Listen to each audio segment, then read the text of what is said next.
hodam ti ja, Jana, kroz binga, došla da se podmiri malo. Nema ba, frižder se ispraznio, Jana, nema šta, sve ni pomaza. Nema ni paštete, ni lovački. Oša ja u bingo, Jana, malo da se podmirim, kad prolazi neko dijete govori, mama, vas istas? Mama, da si s Nutella? Mama? Se će ona, marš od to! Ja, da si s Nutella, si stoja? Bosna je stoja s one. Ja sam to skontala da govori djetu, je skupo. Skupa Bosna. Ljubi vas, mati. Kad nama naša dijaspora dođe, to samo priča na njemačkom kroz bingo kad ode.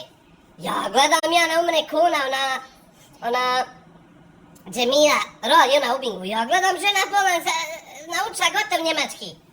Ja. Ali hajde nema veze, ba, nek se oni nama živi zdravi. Ljubim ja njih, čelo njihovo.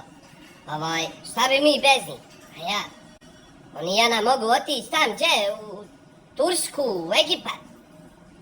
Odmorit se malo, dođu nama, ostavljaju ovdje pare. A ja. Razumijem ja njih malo. Ljubim ja njih, njihovo čelo. Ali ja, i moja kuna, mature mi jest. Žena njemački ne uča gotov. Kaže, tako ja na sve, ja se zavolim između njih stalaža.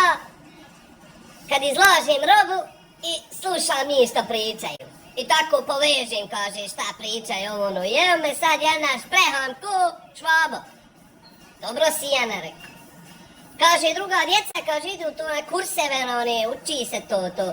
Ne treba, samo odem u bingo, odradim koji mjesec za redom, ne odmorim i evo me zna.